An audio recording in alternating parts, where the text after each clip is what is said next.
Seja muito bem-vindo à nossa escola bíblica online. Nós adotamos a revista Compromisso da Convicção Editora. Estamos na lição de número 3. A revista é esta da Convicção Editora. E vamos, então, fazer uma síntese sobre os tópicos que serão abordados na nossa revista. Ciente de que, neste vídeo, nós não vamos apresentar a revista, tampouco projetá-la, muito menos fazer comentário com base nela. Nós vamos tão somente pegar a temática, que é do juízo à restauração, e fazer uma introdução e depois fazer apontamento sobre os tópicos conforme está na página de número 23 e vai até a página 25.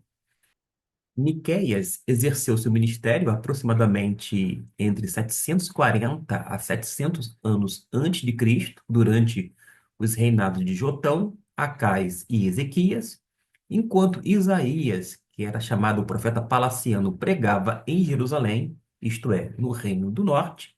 Miqueias profetizava principalmente para Judá, denunciando a corrupção política, a injustiça social, a idolatria e a falsidade religiosa.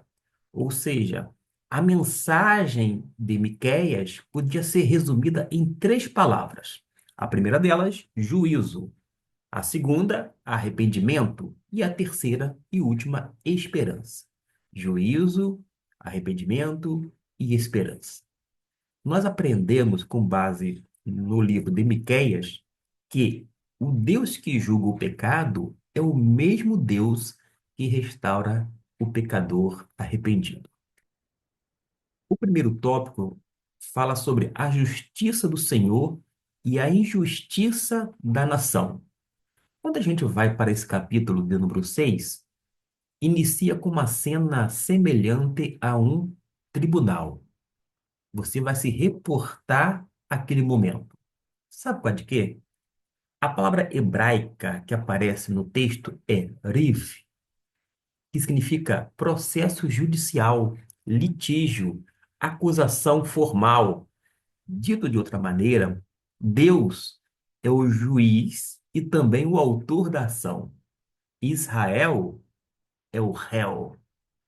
Note que no versículo 2 menciona os montes, ou seja, estes montes ou montanhas são chamadas como testemunhas porque elas existiram durante toda a história da aliança. E Deus, como juiz, e como eu disse agora há pouco, como autor da ação, ele vai apresentar as provas. Ele vai lembrar justamente sobre a libertação do Egito. Basta ler os versículos seguintes. Pois te fiz subir da terra do Egito, diz a palavra de Deus, e redimi da terra da escravidão, diz o Senhor. Ele lembra sobre a liderança de Moisés, quando diz que enviou adiante de ti a Moisés, menciona Arão, Miriam, fala sobre a proteção contra Balaão, no versículo de número 5, nós vamos observar, ou seja, tudo que Deus fez foi bondade. Tudo que Israel respondeu foi ingratidão. Se a gente tirar um retrato de Israel daquele tempo e um retrato do cenário religioso nos dias atuais, não será diferente. Não obstante o Senhor ser alguém que sempre nos abençoa, nos concede graça e vai fazendo com que os favores divinos sejam repletos nas nossas vidas, ainda assim há muita ingratidão. Cá entre nós, uma ingratidão generalizada no meio religioso. Mas o que nós aprendemos com a palavra de Deus é de que antes de Deus condenar alguém, ele mostra a sua graça. O pecado nunca acontece por falta da bondade divina. Israel havia esquecido a sua história. Quando nós esquecemos a história como denominação batista, como o povo chamado batista, nós podemos cometer erros como o de Israel lá no Antigo Testamento, abandonando os preceitos bíblicos, dando mais ênfase às coisas superficiais em detrimento daquelas que são essenciais, entre outras coisas. Quando esquecemos a graça, passamos a achar o pecado normal. Às vezes a gente tem observado no nosso meandro que o pecado acabou cauterizando a mente da pessoa e ela vai praticando aquele pecado sem nenhuma ação de arrependimento, sem um resquício de ter uma disposição em abandonar a prática do pecado e às vezes se agarra em expressões como Deus é amor. Naturalmente que Deus é amor em sua essência, porém, com Deus não se brinca. Deus não tolera o pecado. Por causa de quê? Deus é santo. As nossas misérias acabam refletindo em relação à santidade de Deus, de modo que são agressivas à pessoa de Deus, porque Deus é santo. Não é à toa que ele deseja também um povo santo. Muitas pessoas hoje lembram das bênçãos apenas quando precisam de novas bênçãos. Vou para a igreja buscar as bênçãos de Deus, porque eu quero novas bênçãos e mais bênçãos. As pessoas muitas vezes não querem ser bênçãos para outras pessoas. Não quer ser um instrumento nas mãos de Deus. Não quer ser um discípulo disponível à obra do Senhor. Elas querem se valer da obra e, por sua vez, das mãos benevolentes e potentes da parte de Deus. Agora, esquecem de onde Deus os tirou. Deus nos tirou da lamação do pecado. Nós estávamos no reino das trevas e fomos transportados para o reino da maravilhosa luz. Muitas vezes esquecemos de quantas orações Deus respondeu.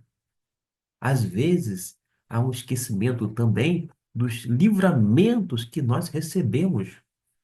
Imagine só um pai que trabalha a vida inteira para criar um filho. Quando esse filho cresce, ele diz: Você nunca fez nada por mim. É exatamente essa acusação de Deus contra Israel. E nós aprendemos, com base em Miqueias capítulo 6, no primeiro tópico, que a ingratidão transforma milagres em lembranças sem valor. Página 23 ainda, vamos para o segundo tópico que diz o que o Senhor requer do seu povo. Desta vez, com base no mesmo capítulo 6, do versículo de número 6 até o 8. O texto está sendo projetado em duas versões. Uma, Almeida Corrigida Fiel, que é mais literal, o estilo formal, e a NVI, que está ao lado, e é, portanto, uma versão mais dinâmica, digamos assim. Mas o que a gente aprende com esse segundo tópico? E talvez esse seja o texto mais conhecido de Miqueias, porque Israel pergunta: Com que me apresentarei ao Senhor? Eles pensam em milhares de carneiros, rios de azeite e até sacrificar o próprio filho. Percebe-se uma religião baseada em quantidade. As pessoas acham que hoje em dia o culto prestado a Deus tem que ser aquele oba-oba, um show, para que a gente venha fazer uma performance. Mas acontece que Deus está preocupado e ocupado em receber aquilo que é essencial. Ele é santo e requer um estilo de vida santo. Deus é amor e deseja que nós venhamos amar as pessoas, independente das posições e pensamentos diferentes delas. Uma outra coisa é que nós vamos obter a resposta de Deus, porque ele vai responder. E Deus responde: Eu não quero espetáculo, eu quero transformação, eu não quero quantidade, eu não quero movimentação, eu não quero balbúrdia, eu não quero algaravia, eu quero realmente transformação, mudança divina. Tanto é verdade que quando a gente vai para o versículo de número 8, senão que pratiques a justiça. É o primeiro requisito, praticar a justiça. No hebraico bíblico, a palavra justiça não significa apenas julgar corretamente, também significa honestidade. Deus quer honestidade, Deus quer integridade. É uma justiça cotidiana, isto é, do dia a dia. É agir corretamente. Não é apenas fazer justiça no tribunal, é viver justamente. E eu acrescentaria, com base no Novo Testamento, justamente e piedosamente. Por causa de quê? Nós, como cristãos que somos, devemos praticar justiça. De que maneira? Pagando as dívidas, falando a verdade, tratando todos com igualdade, não levando vantagem. Porque a gente aprende que a justiça não é um discurso, é um estilo de vida. O segundo requisito que o texto nos mostra é justamente amar. Aqui, no caso, a benignidade pode ser traduzido como misericórdia, amar a fidelidade. De qualquer maneira, a ideia da palavra hebraica é uma das palavras, inclusive, mais profundas do Antigo Testamento, que pode significar um amor leal, fidelidade, bondade, graça, misericórdia. É o amor da aliança. Não basta fazer misericórdia, é preciso gostar de fazê-la. Há pessoas que ajudam reclamando, faz as coisas, mas o tempo inteiro reclamando. Há pessoas que fazem as coisas na igreja, mas só faz mediante murmuração. Há pessoas que ajudam o outro, mas com a intenção correta, com a motivação também correta, porque ela faz por misericórdia. Ela é misericordiosa, ou seja, quem conhece a misericórdia de Deus não consegue viver sem demonstrá-la. A nossa vida precisa ser dentro desse alinhamento bíblico, conforme o querer de Deus.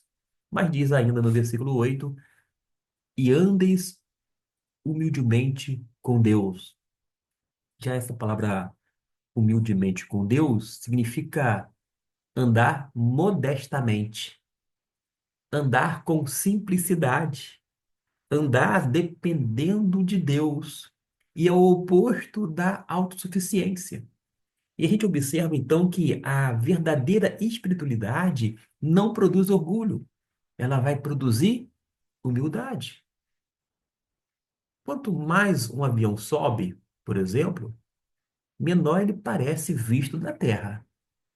Quanto mais alguém cresce espiritualmente, mais humilde se torna. Eu tenho certa ojeriza e mantenho distância de pessoas tidas como supercrentes, muito espirituosas. Não digo nem espirituais. São pessoas que ficam exalando pelos poros a santidade. Cá entre nós, a rota santidade. Mas a gente sabe que é tudo pseudo-espiritualidade. Agora, a gente aprende que a marca do homem ou da mulher cheia de Deus não é o orgulho espiritual, mas a humildade. Quando a gente analisa esse segundo tópico, que o Senhor requer do seu povo, a gente aprende que o nosso relacionamento deve ser equilibrado com o próximo, mediante a justiça, os necessitados, no tocante à misericórdia, com Deus em relação à humildade. Agora, quando a gente vai para o terceiro tópico, página de número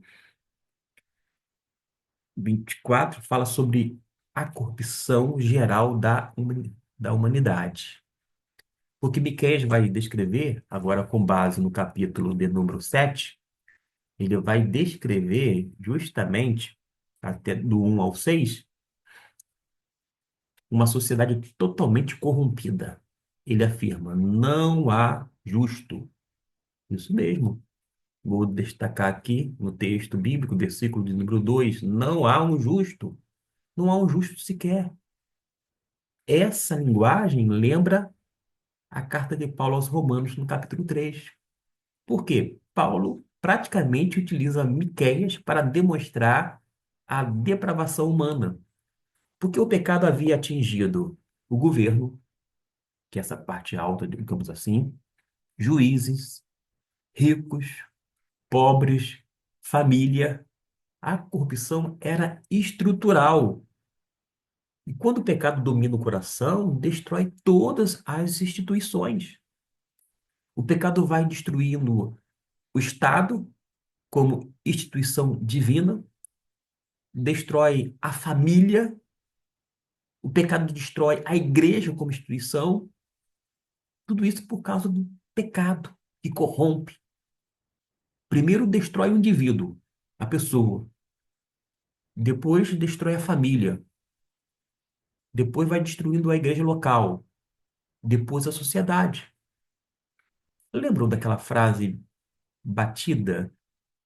Família forte, igreja forte. Família fraca, igreja fraca. Se a família é desestruturada, não pode esperar uma igreja estruturada ou bem estruturada. Vai ser um reflexo daquilo que é aquela família, aquele núcleo familiar. Mas o pecado destrói primeiro o indivíduo, depois a família, a igreja local e depois a sociedade. Nenhuma reforma política consegue mudar um coração. Às vezes, as pessoas depositam uma esperança, ainda mais em ano eleitoral, para que haja uma mudança política, ideológica, partidária, para tentar corrigir o rumo da nossa nação. Mas, repito, nenhuma reforma política consegue mudar o coração. Somente o Evangelho faz. Somente o Evangelho faz isso. Mudar o coração. Coração de pedra por um coração de carne que pulsa. Faz com que a mente, cauterizada pelo pecado, venha a ser tocada pelo Espírito Santo de Deus e ela passe a ganhar uma forma, porque ela passa a ser transformada pelo poder de Deus. E vai mudar as atitudes, os comportamentos, os valores, enfim, todas as coisas relacionadas à mente e ao coração do homem. Por, por exemplo, podemos pintar um prédio condenado, um prédio que está prestes a cair, fachada bem deteriorada, já em ruína. A gente vai lá, pinta, mas continuará condenado. O coração humano também precisa ser reconstruído, porque a corrupção da sociedade começa na corrupção do coração. Vamos agora para o capítulo de número 7, mas a partir do versículo 7 em diante, é do 7 ao 20, conforme a proposta que está na nossa revista, página 24, e vai, então, mencionar sobre a esperança da restauração em meio à desolação. É do capítulo 7 até o 20, como eu já falei. Porque depois de denunciar o pecado, Miqueias começa a olhar para quem? Para Deus. Observe o contraste. Enquanto todos olham para a crise, Miqueias olha para Deus. O versículo 7, eu, porém, olharei para o Senhor, diz a palavra de Deus. Veja bem como a Bíblia nos diz, eu, porém, essa expressão muda completamente o cenário. Da mesma maneira, a esperança do cristão nunca depende das circunstâncias, depende do caráter de Deus. E quanto mais você estudar a Bíblia adequadamente, interpretando-a corretamente, você vai saber quem de fato Deus é e, por sua vez, saber o seu caráter. O marinheiro, ele enfrenta tempestades olhando para o farol. O cristão enfrenta crises olhando para Cristo. Isto porque a fé não ignora a tempestade, apenas sabe onde lançar a âncora para permanecer firme, seguro e salvo sobretudo. Mas nós temos ainda o último tópico. Desta vez, o tópico foi baseado no capítulo de número 5. Vamos reportar o capítulo 5, é do versículo 2 até o 15, mas a gente não vai fazer a leitura, estamos apenas fazendo a citação, conforme está na nossa revista, página 25, porque fala sobre a vinda do rei prometido.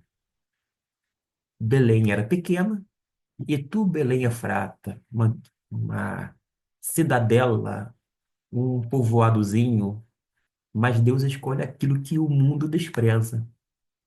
O Messias viria dali. Mateus, capítulo 2 vai citar diretamente Miqueias, porque Jesus é o cumprimento dessa profecia. Jesus é o pastor, Jesus é o rei, Jesus é o libertador. E Deus continua, meus irmãos, a agir através do improvável. Belém era insignificante, Jesus nasceu ali. Os discípulos eram simples, mas mudaram o mundo com uma mensagem realmente transformadora. Não é à toa que a gente nunca deve desprezar os pequenos começos. Uma pequena semente, ela torna-se uma grande árvore. Belém parecia uma semente. Cristo tornou-se o Salvador do mundo. Deus transforma pequenas cidades em palco da redenção. E, ao mesmo tempo, Deus transforma pessoas simples em instrumentos da sua glória. Nós queremos terminar falando sobre essa mensagem de Miqueias, que continua extremamente atual.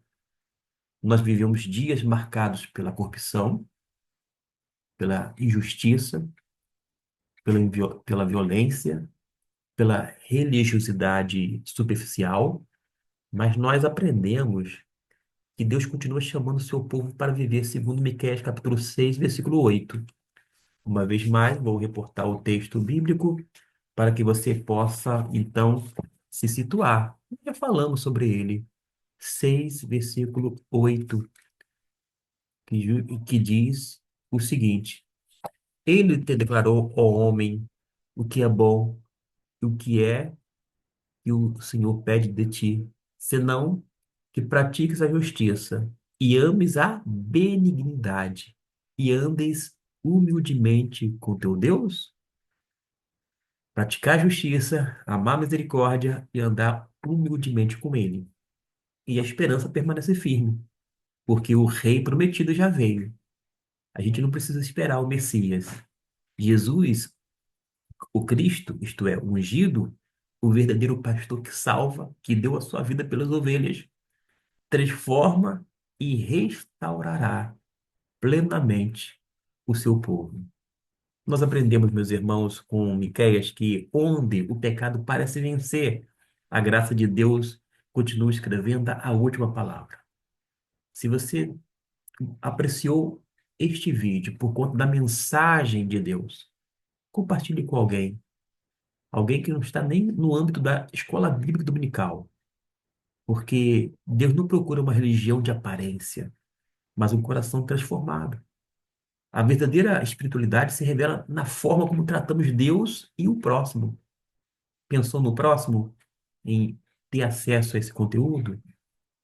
Compartilhe, porque a gente vai aprender também este com quem você compartilhar, que quem anda com Deus pratica a justiça, ama a misericórdia e vive em humildade. Isto porque a esperança cristã não nasce da ausência de dificuldades, de lutas, mas da presença do Deus que reina. Que Deus possa abençoá-lo rica e abundantemente. E nesta parte final, digo que nós teremos sim a revista que vai ser projetada em relação ao conteúdo da lição número 3, mas faremos num outro momento, talvez sendo liberada na sexta-feira ou no sábado, que vai anteceder o domingo da Escola Bíblica Dominical, propriamente dito.